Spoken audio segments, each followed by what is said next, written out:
Good morning. It's Wednesday, March 18th, and I'm standing outside my house on my 11 acres of forest on South Blakely Island. I thought I'd give you a glimpse of what it's like. Spring is coming, and I am very grateful for that. We are all pretty much under a quarantine, and this is almost an ideal place to be quarantined. I live on the south end of the island where there are 7 houses and a large estate, and those are occupied usually only in the summer. Yesterday I made a trip to the north end of Blakely, which is similarly unoccupied except for in the summer, in order to pick up some mail and drop off some garbage. I saw a total of 3 people. Today I saw one person, that would be the caretaker, helping me fix the toilet in this cabin. And most days I don't see anyone. So a quarantine, I sort of live in a quarantine. I returned here a week ago Monday, and it's probably worth tracing what I've done or where I've traveled since the Iowa caucuses. There are many topics I can touch on, and I don't want to produce a 30-minute video any more than you want to watch one, so I'll give you a once-over lightly on the travel. And rather than have you have to sit here and stare at me, I'll probably put in some B-roll of where I live. Alexa told me that the sun rose and set. I didn't catch that. 12 hours apart yesterday, which to me meant that it was the equinox. So I drove to Blakely Peak, the highest point on the island, and filmed the sunset. If you see film of the sunset, it will be where the sun sets on the equinox on Blakely Island, Washington. The Iowa caucuses were held on Monday, February 3rd.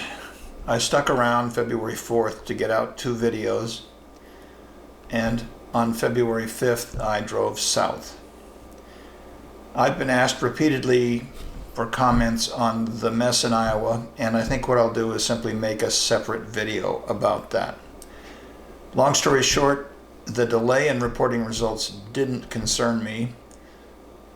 And frankly, if you look back on what happened in the Iowa caucuses, given what's happened since, you'll see that it wasn't that big a deal. If America was delayed several days in learning that Pete Buttigieg and Bernie Sanders essentially tied in the Iowa caucuses, so what? My view always was and never changed that neither Mayor Pete nor Bernie would be the Democratic nominee for president. Recall that on New Year's Day, I put out a video called New Year's View, in which I predicted that the Democratic ticket would be Joe Biden for president and Amy Klobuchar for vice president. I continue to think that's what the ticket will be. As I drove south from Des Moines, I headed for Arkansas, and I spent the night in Russellville, Arkansas, very pleasantly. I'd never been in Arkansas before, and it was of interest to me that you could buy gasoline, even then, in early February, for under $2 a gallon. I drove through Bentonville, Arkansas, which I knew was the headquarters of Walmart. I did not realize it was essentially a bustling city. From there, I headed to Huntsville, Alabama to visit a couple I knew in Hawaii, and I had dinner with them in Huntsville. From there, I drove west with a goal of reaching Austin, Texas. I couldn't drive that far, and did get into Texas before I spent the night. Driving west through Texas, I didn't stop for El Paso. I went further west. I drove to Tucson, had to leave my car at the airport to go off and be a dog sitter for my daughter in Truckee, California again. Returned to Tucson and drove to Los Angeles to both catch a flight to Hawaii and back, and then to have dinner with my older daughter. As I went on this long road trip, and by the time I got back to Anacortes, Washington, my car had 12,500 miles on it, more than when I left, and the part of the trip from Des Moines back was 5,000 of those miles. I was struck repeatedly by how prosperous the country was. particularly Arkansas, Alabama, and Texas. Things were just booming. It wasn't just cheap gas, it was just prosperity, full motels, high prices, full restaurants, full stores, just prosperity. That made me very concerned that Donald Trump would win re-election. As I make this video on March 18th, all that has changed due to the coronavirus. Not only did Trump do a poor job of preparing the country for the virus, but the stock market crash, which has hit me as hard or harder than most Americans, really impacts the economy. If we don't have disposable income or extra assets to spend, well, then we're not going to spend them. I was asked today by email what my plans are, and the answer is simple. Obviously, I'm going to stay here in my cabin until the quarantine is over. And after that, I'm going to stay here because I don't have any money. I'm not broke, but what money I do have, I'm going to ration. I was heavily invested in oil stocks. They've been literally killed by the market. And I am not selling because they provide a good dividend, and oil goes up and down. It goes up, it goes down. It can go very far down, but it always comes back, and I think it will again. So I have to sit here and not liquidate my holdings until they return to a fair value, and that could take several years. From Los Angeles, I flew to Hawaii for a little over a week in order to see my doctors and some friends, and then I flew back and had dinner with my older daughter, who works for Netflix in Los Angeles. And then I drove up the West Coast in 2 days, eventually reaching Anacortes. Because I live on an island that is served only by a water taxi, I typically, when I go to Costco, I'll spend $300, $400, $500, up to $700.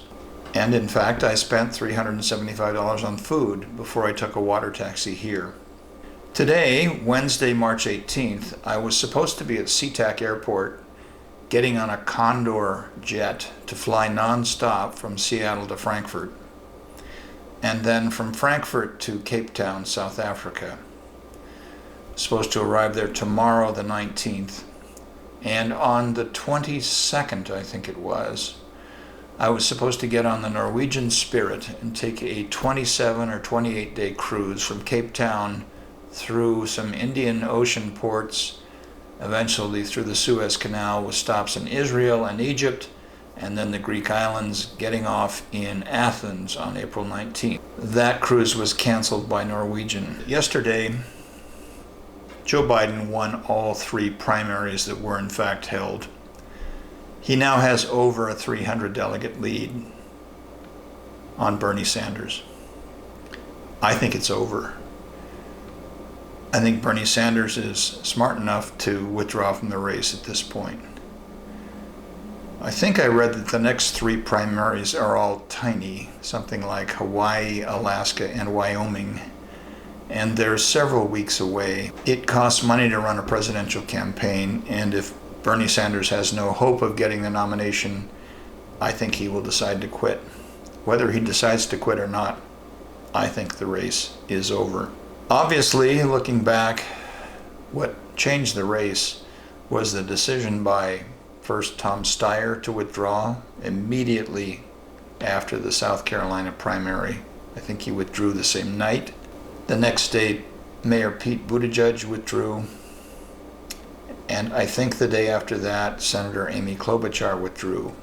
Of more importance, on that second day, Mayor Pete endorsed Biden. Senator Klobuchar endorsed Biden. That was the ball game, as far as I can tell. So far as I know, and I've researched this, Tom Steyer has not endorsed Biden, but he has said repeatedly that he would support whoever is the Democratic nominee for president, and I'm sure he will. Each presidential candidate I listened to in Iowa said, I will support whoever the Democratic nominee for president is. That included Marianne Williamson, who said it repeatedly and meant it.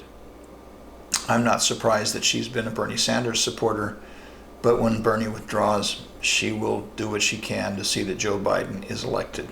To the extent that Bernie has done well in primaries since Mayor Pete and Senator Klobuchar endorsed Biden, it has been in primaries with early voting. That includes California and Washington. I'm a Washington resident. We vote by mail. I believe the voting was open 5 weeks in advance of the election. There's an excellent column by Tim Egan, who lives in Seattle and writes for the New York Times, saying that he will never ever vote early in a primary again. I understand his frustration. He voted for one of the candidates who later withdrew and endorsed Biden. He feels he wasted his vote. I did not vote early because I didn't get back to the state of Washington until the day before the election. And in fact, here's the ballot that was mailed to me by the county. It is, until this minute, unopened. If you're wondering whether I voted in the Washington primary or not, the answer is yes, I did. I called the county election official, told them what the problem was, learned from them that I could download the ballot online, print it out, fill it out, vote, and mail it into them, all of which I did while I was in Hawaii. So I didn't need the official ballot, and I was able to vote for Joe Biden. By the time of the election, a week after Super Tuesday, it was a two-person race between Bernie and Biden. That was an easy choice. This is long enough. Lots of other topics to cover. The one I'll do first probably is the Iowa mess, because many people have asked me to comment on that. So that'll be the next video. I hope to liven these videos up with a little sample of what life is like in quarantine on Blakely Island, Washington. It's funny, I think a lot of America is spending too much time at home, or at least more time at home than they're used to. For example, I've been watching a daily vlog by a crew member on the Oasis of the Seas, one of the huge Royal Caribbean cruise ships that has been affected by the pandemic and has no passengers and no sailings for the next 30 days. He puts out a daily blog showing what he's doing. And trust me, he's not doing much on a huge cruise ship with several thousand crew members and no passengers. But I watch it anyway because I'm interested in how he's spending his time. And in that spirit, if you find what I post about what life is like here on Blakely Island to be of interest, well, good. And if you don't, sorry, just skip it. Thanks for watching. If you enjoyed this video, please give it a thumbs up. If you like this kind of content, please consider subscribing.